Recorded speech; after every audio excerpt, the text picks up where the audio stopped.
पिछले लेक्चर में हम लोगों ने देखा था सिमेट्री। अब आगे चलते हैं यहाँ से। अगला पॉइंट देखते हैं, germ layers.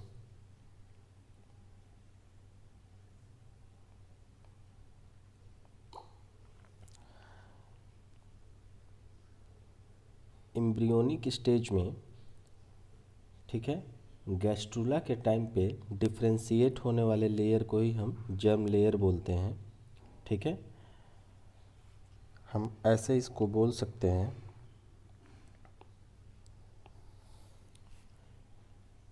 The layer of sales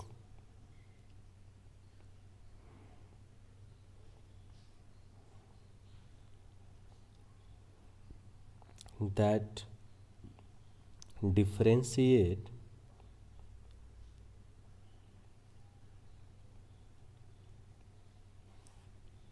in animal embryo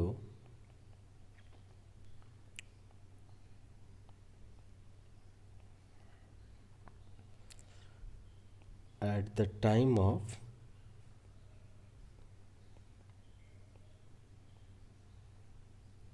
gastrulation।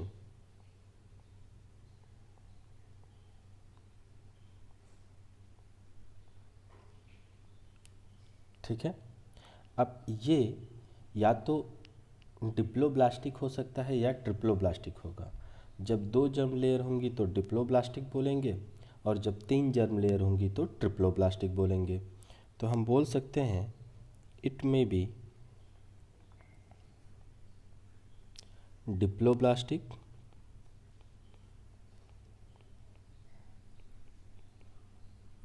और ट्रिप्लोब्लास्टिक।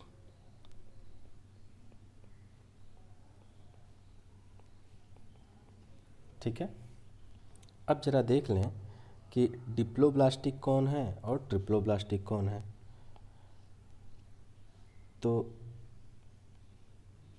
अच्छा, ये चीज़ समझने से पहले हम एक बात ये भी देख लेते हैं कि जैसे सपोज़ करें कि एम्ब्रियोनिक गैस्ट्रूला में सिर्फ 2 जर्म लेयर बनी। ठीक है,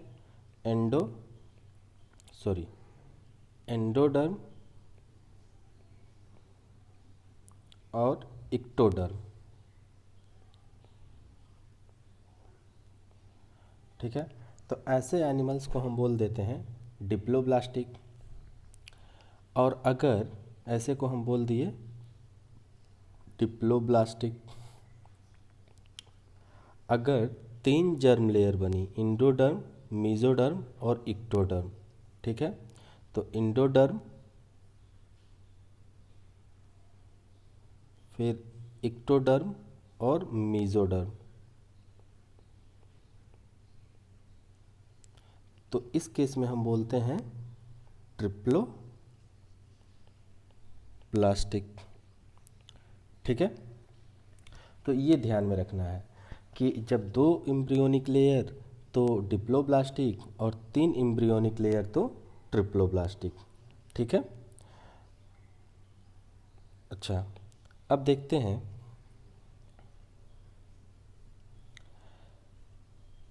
दो क्लास हमने जान लिया, डिप्लोब्लास्टिक और ट्रिप्लोब्लास्टिक। ये देखते हैं, पहला मान लें डिप्लोब्लास्टिक।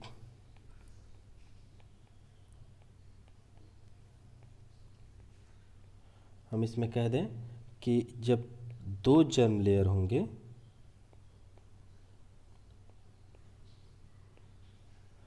तो वो डिप्लोब्लास्टिक एनिमल होगा। ठीक है, मैंने बोला कि जब इक्टोडर्म और इंडोडर्म होगा, बस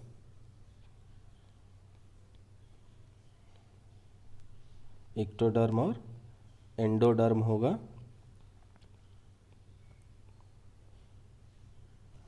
तब ये एनिमल डिप्लोब्लास्टिक होगा। याद रखना कि इनके बीच में, इक्टोडर्म और इंडोडर्म के बीच में, मेसोडर्म के जगह पे यहाँ पे मीजेनकाइम प्रेजेंट रहता है। ठीक है, या मीजोहाइल टिश्यूज बोल दें, जिलाटिनस सब्सटेंस प्रेजेंट रहता है। ठीक है, इसको मीजेनकाइम बोल दें। अब ऐसे एनिमल्स का एग्जाम्पल हम देख सकते हैं जो भी पोरीफेरा होते हैं, ठीक है। पोरीफेरा सारे के सारे डिप्लोब्लास्टिक होते हैं।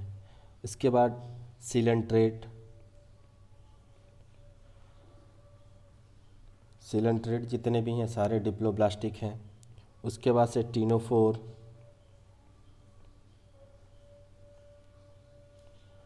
ठीक है, सारे के सारे टीनोफोरा डिप्लोब्लास्टिक होंगे। अब देखते हैं कि ट्रिप्लोब्लास्टिक कौन है, ठीक है।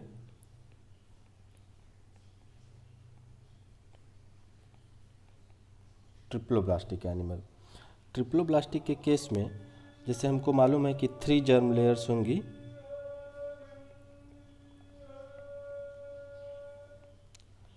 तो वो ट्रिप्लोब्लास्टिक हो गया। जैसे इंडोडर्म, मीजोडर्म और इक्टोडर्म, ठीक है। तो हम बोल दें कि इक्टोडर्म, फिर मीजोडर्म और फिर एंडोडर्म, ठीक है। तो ये एनिमल हो गए ट्रिप्लोब्लास्टिक। अब ये देखेंगे प्लैटीहेलमिन्थिस से लेकर के, मतलब प्लैटीहेलमिन्थिस, एस्केहेलमिन्थिस, एनिलिडा, आर्थ्रोपोडा, मोलुस्का, इकाइनोडर्मेटा, हेमिकोर्डेटा और कॉर्डेटा, ठीक है। ये सारे के सारे ट्रिप्लोब्लास्टिक एनिमल्स हैं। तो हम एग्जाम्पल के लिए ये देख लेते हैं कि प्लैटीहेलमिन्थिस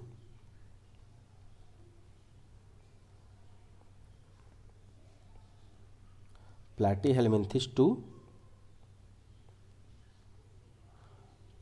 कॉर्डेट, ये सारे के सारे ट्रिप्लोब्लास्टिक एनिमल्स हो गए, ठीक है। ये रहा जर्म लेयर। उसके बाद से आता है सिलोम या बॉडी कैविटी। तो अब देखते हैं सिलोम क्या है या बॉडी कैविटी क्या है। चलिए, तो अगला पॉइंट हमारा होगा सिलोम।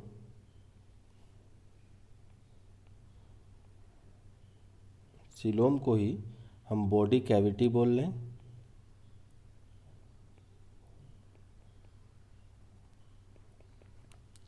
ठीक है। अब ये बॉडी कैविटी या सिलोम होता क्या है, तो एक फ्लूइड फिल्ड स्पेस होता है बॉडी वॉल और डाइजेस्टिव ट्रैक के बीच में, ठीक है। अब हम ये कहते हैं कि ये जो फ्लूइड फील्ड स्पेस होता है वो स्प्लिटिंग ऑफ मीजोडर्म से बना हुआ है एम्ब्रियोनिक डेवलपमेंट के टाइम में, ठीक है। अब जैसे अगर डेफिनेशन लिखें तो हम कहते हैं fluid field space between body wall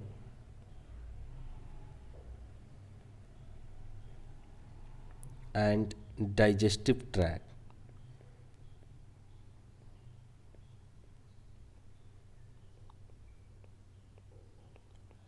ठीक है। इसके लिए बोल सकते हैं it is formed by splitting of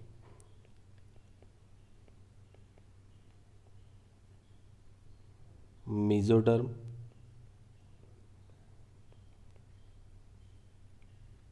during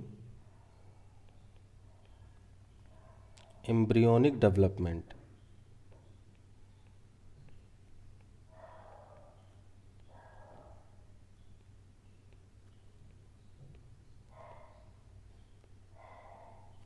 ठीक है। इसको हम सेकेंडरी बॉडी कैविटी भी बोलते हैं। It is also called as secondary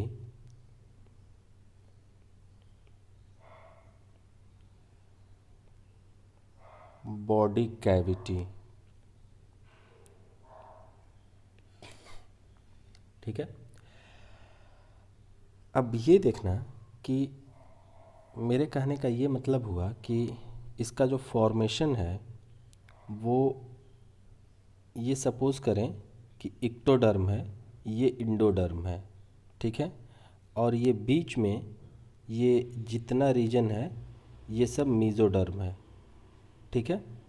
अब इसी मीज़ोडर्म में स्प्लिटिंग से बना हुआ एक एरिया हो, ठीक है, ये जैसे मान लेते हैं ये स्प्लिट हो गया मीज़ोडर्म और इससे इसके बीच में एक कैविटी बनी, ठीक है। तो इस तरीके के कैविटी को हम सिलोम बोल दें। अब ये ध्यान में रखना होगा कि ये आउटर साइड से भी मीज़ोडर्म से लाइंड है, ठीक है, मीज़ोडर्म बाहर से भी है और अंदर से भी मीज़ोडर्म की लाइनिंग है, ठीक है। तो जो सिलोम होगा वो आउटर और इनर साइड दोनों तरफ से कवर्ड होगा मीज़ोडर्मल टिश्यूज से, क्योंकि ये मीज़ोडर्म के स्प्लिटिंग से ही बना हुआ है, ठीक है। तो ये बात ध्यान में रखने के लिए है कि मीज़ोडर्म के स्प्लिटिंग से बना है, इसीलिए बोथ साइड से वो मीज़ोडर्मल लाइनिंग से लाइंड होगा, ठीक है। अब एक चीज़ ये देखते हैं कि इस सिलोम के बेसिस पे जो बॉडी है उसको क्या 3 कैटेगरी में डिवाइड करते हैं। 3 कैटेगरी में इसको डिवाइड कर लेते हैं। पहला कैटेगरी हो गया एसिलोमेट एनिमल्स का, ठीक है। जो हमने सिलोम के बेसिस पे एनिमल को 3 कैटेगरी में डिवाइड किया, इनमें पहला होगा ये जैसे एसिलोमेट एनिमल्स,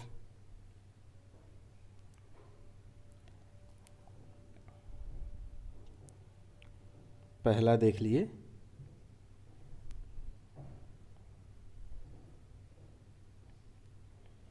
एसिलोमेट।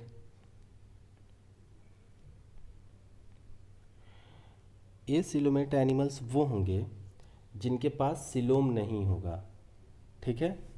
तो दे डू नॉट हैव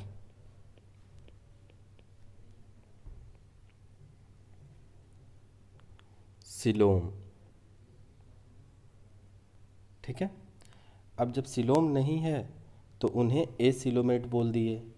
अब ऐसे एनिमल्स के केस में हमें दिखेगा कि इक्टोडर्म रहा और ये एंडोडर्म रहा, ठीक है। हमने पहले भी बात किया था कि अगर किसी एनिमल के एम्ब्रियोनिक डेवलपमेंट में इक्टोडर्म हो, ठीक है, और अंदर एंडोडर्म हो और बीच का ये जितने टिश्यूज़ हैं ये अनडिफरेंशिएटेड मीजेनकाइमल टिश्यूज़ होंगे, ना कि मीज़ोडर्म होंगे, ठीक है। ये जेली लाइक सब्सटेंस, ठीक है, अनडिफरेंशिएटेड टिश्यूज़ का, जिसको हम मीज़ोहायल या मीजेनकाइम बोल दिए, ठीक है, मीजेनकाइम। तो ऐसे एनिमल्स में अब जैसे प्राइमरी बॉडी कैविटी तो इनके पास है, जैसे ये जो कैविटी हमको दिख रही है यही आगे चल करके डाइजेस्टिव ट्रैक बनेगी इनका, ठीक है। या हम ये कह दें कि ये गट है, ठीक है। तो यही आगे चल करके आर्केंटरोन या गट बन रही है। अब ये देखें कि इस तरह के एनिमल्स कौन है जिनमें सिर्फ इक्टोडर्म और इंडोडर्म है, ठीक है। तो वो एसिलोमेट एनिमल्स होंगे, बॉडी कैविटी इनमें बिल्कुल होगी ही नहीं, ट्रू या फॉल्स कोई भी। तो इसका एग्जाम्पल अगर हम देख रहे हैं तो वो हो गया स्पॉन्ज का, सिलेंट्रेट का,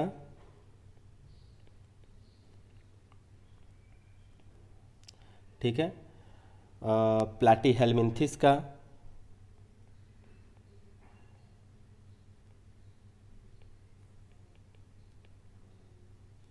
ठीक है। तो इस तरीके से इसका एग्जाम्पल हो गया एसिलोमेट का। अब दूसरा देखते हैं सीडोसिलोमेट एनिमल्स कौन होते हैं, ठीक है। SIDO coelomate.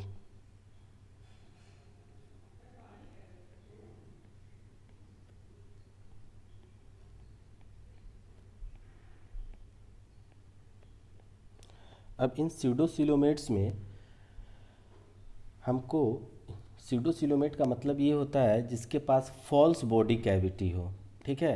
ऐसे एनिमल जिनके पास स्यूडोसिलोम हो, ठीक है, ट्रू सिलोम नहीं हो। और स्यूडोसिलोम और ट्रू सिलोम में डिफरेंस ये होता है कि ट्रू सिलोम दोनों तरफ से मीजोडर्म से लाइंड होता है और स्यूडोसिलोम आउटर साइड से इक्टोडर्म से, इनर साइड से एंडोडर्म से लाइंड होता है, ठीक है। तो ये हो गया स्यूडोसिलोम का डेफिनीशन।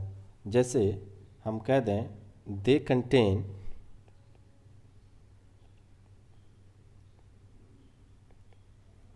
फॉल्स सिलोम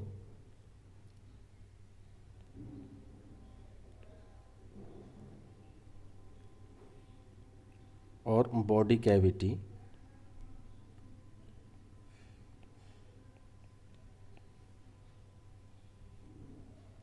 ठीक है, called as स्यूडोसील।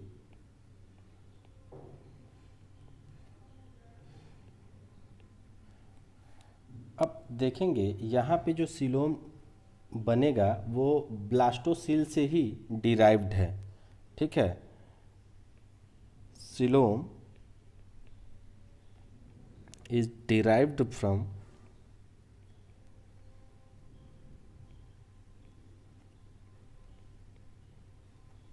Blastocoel,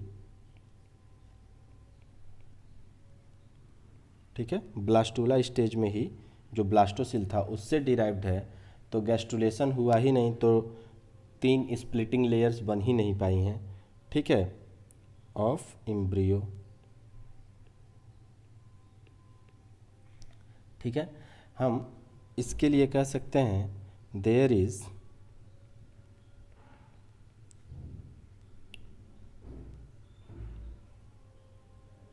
no mesodermal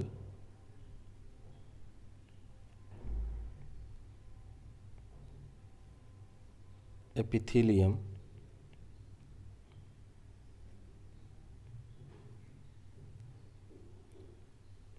around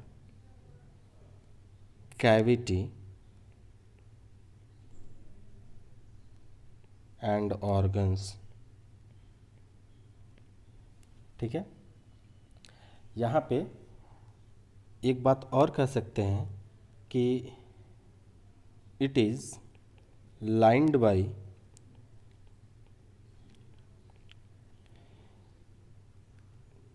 ectoderm from outside and endoderm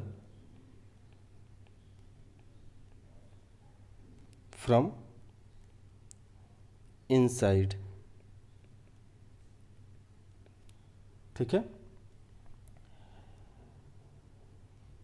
अब ऐसे एनिमल्स का अगर हम डायग्राम देखते हैं तो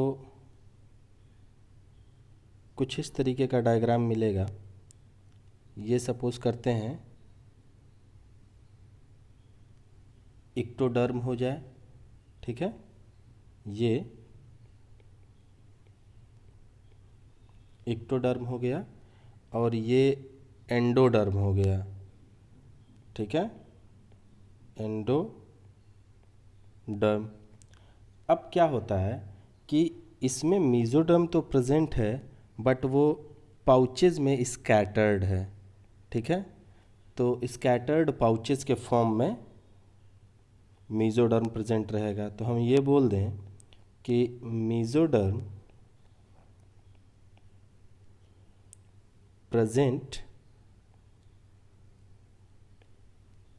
एज scattered pouches, ठीक है। अब देखते हैं कि इन्हीं के बीच का ये जो खाली स्पेस बचा रहा, ये जो खाली स्पेस बचा रहा यही स्यूडोसील है। अब इस स्यूडोसील में एक तरफ से हम देखेंगे तो एक तरफ से जो लाइनिंग है वो इक्टोडर्म की है और एक तरफ से जो लाइनिंग है वो इंडोडर्म की है। ठीक है, ये ध्यान में रखने की बात है कि एक तरफ से इक्टोडर्म लाइन कर रहा है, एक तरफ से इंडोडर्म लाइन कर रहा है, और बीच की एक कैविटी क्या कहला रही है? स्यूडोसील कहला रही है, या इसी को ब्लास्टोसिलोम भी बोलते हैं। ठीक है, एक और नाम मिल गया ब्लास्टोसिलोम। स्यूडोसील या स्यूडोसिलोम या ब्लास्टोसिलोम।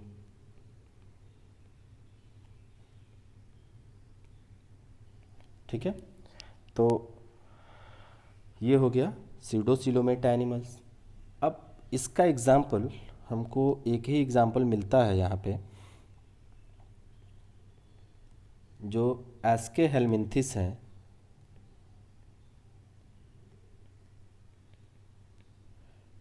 वो स्यूडोसिलोमेट होते हैं। ठीक है, अब चलते हैं सिलोमेट एनिमल्स को देख लें। ठीक है, इसके बाद आता है सिलोमेट,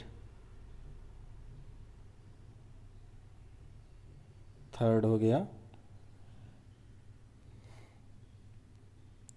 सिलोमेट,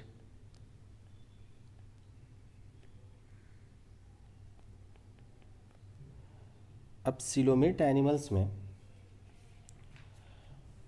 बेसिकली जिनके पास ट्रू सिलोम है, एनिमल्स हैविंग ट्रू सिलोम,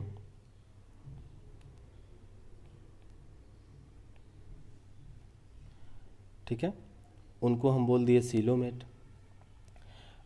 अब ये बात बताना जरूरी है कि जो ट्रू सिलोम बनेगा वो स्प्लिटिंग ऑफ मीजोडर्म से बनेगा। ठीक है, तो हम ये बोल दें it is formed by splitting of mesoderm. ठीक है, और इसीलिए so it is lined by mesodermal tissues from both side।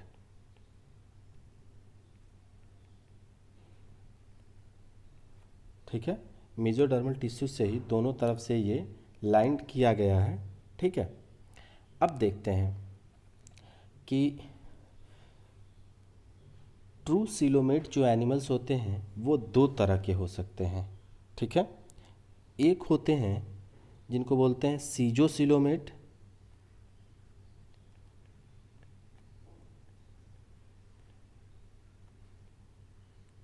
सीजो coelomate. अब सीजो सिलोमेट के केस में हम ये देखते हैं कि जो सिलोम होगा वो splitting of mesodermal embryonic tissue से बनेगा। ठीक है, यहाँ पे समझने के लिए हम ये कर लें कि ये आर्केंटेरोन है, ठीक है, और ये इक्टोडर्म है। ठीक है, इसे बोल दिए इक्टोडर्म और इसे बोल दिए इंडोडर्म। ठीक है, और ये डाइजेस्टिव ट्रैक फर्दर बनेगा,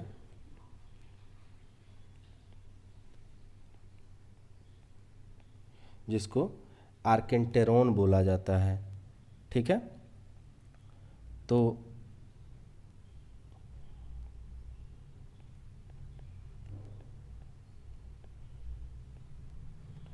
ठीक है, अब ये देखना है कि यहाँ पे जो मीजोडर्म का फॉर्मेशन होगा वो यहाँ से ये मीजोडर्मल टिश्यूज़ ग्रो करके और कंपनसेट करना शुरू कर दिए, इधर के तरफ ग्रो कर रहे हैं, इधर की तरफ ग्रो कर रहे हैं। ठीक है, तो ये बढ़ने लगे। अगले स्टेज में हम देखेंगे कि ये जैसे ग्रो करते करते ये पूरा मीजोडर्मल टिश्यूज़ भर गए, ये पूरा मीजोडर्म हो गया। अब इस मीजोडर्म के अंदर क्या होगा, स्प्लिटिंग होगी। ठीक है, मीजोडर्म के अंदर हमको स्प्लिटिंग देखने को मिलेगी। तो जैसे ये कंडीशन है, अब इसी के अंदर अगर स्प्लिटिंग हो रहा है, मतलब ये स्प्लिटिंग हो गया मान लो, ठीक है, और ये चारों तरफ से क्या है, मीजोडर्मल टिश्यूज़ हैं। ठीक है, ये चारों तरफ से मीजोडर्मल टिश्यूज़ हैं। अब ये जो स्प्लिटिंग है, यही स्प्लिटिंग बढ़ती जाए और बढ़ते बढ़ते ये एक बड़ी सी खाली कैविटी बना ले, और यही कैविटी कहलाएगी सिलोम।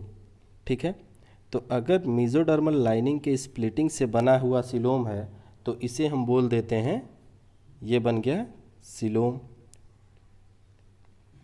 ये हो गया सीजोसिलोम।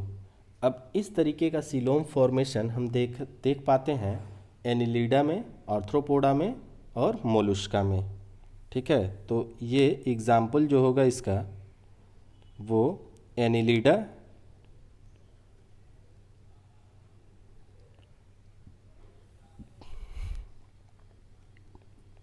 आर्थ्रोपोडा और मोलुस्का। ठीक है, एक सिलोम होता है जिसे हम बोलते हैं एंटरोसिलोम, उसे भी देख लेते हैं। एंटरोसिलोम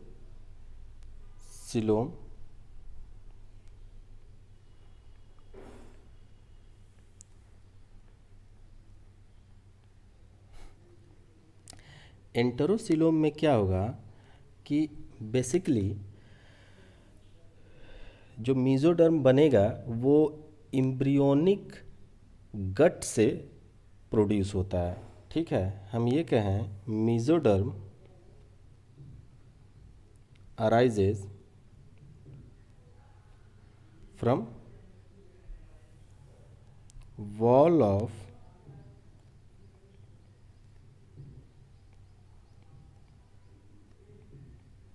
एम्ब्रियोनिक गट। ठीक है, या इसी को हम आर्केंटरोन बोलते हैं। ठीक है, as hollow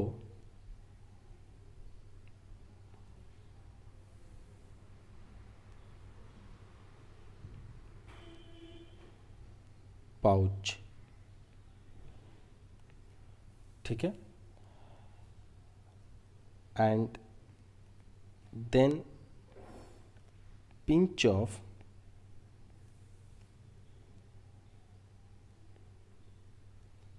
from digestive tract या आर्केंटरोन। फॉर्मेशन का तरीका देख लिया जाए कि बेसिकली जैसे ये आर्केंटरोन है और ये हो गया इक्टोडर्म। ठीक है, ये मानते हैं इक्टोडर्म और ये है एंडोडर्म। तो इसी आर्केंटरोन के ऊपर बड के जैसा बनना शुरू होता है। ठीक है, तो हम ये बोल दें ये हो गए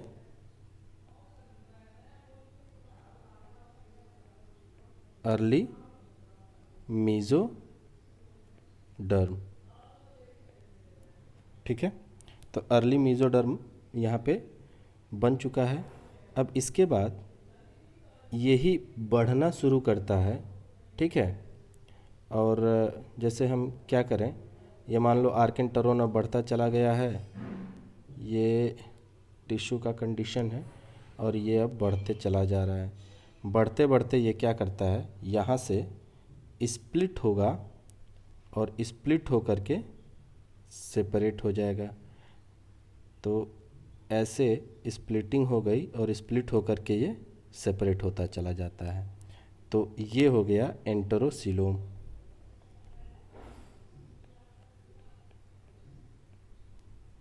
ठीक है, तो इसमें बस अंतर ये है कि सीजोसीलोम एम्ब्रियोनिक टिश्यूज़ डेवलप हुए और उनमें स्प्लिटिंग हुई, और एंटेरोसीलोम में embryonic tissues mesodermal embryonic tissues archenteron के सरफेस पे बड के फॉर्म में डेवलप हुए और फिर वहाँ से सेपरेट हुए। ठीक है, तो इंटेरोसिलोमी का अगर एग्जाम्पल देखते हैं, ठीक है, तो हमको एग्जाम्पल में मिल जाता है इकाइनोडर्मेटा,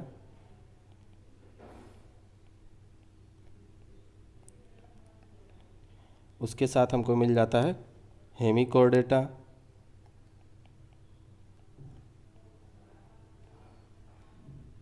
और फिर कॉर्डेटा। ठीक है, तो ये हो गया सिलोम। बाकी की चीज़ें अगले लेक्चर में देखते हैं। Thank you.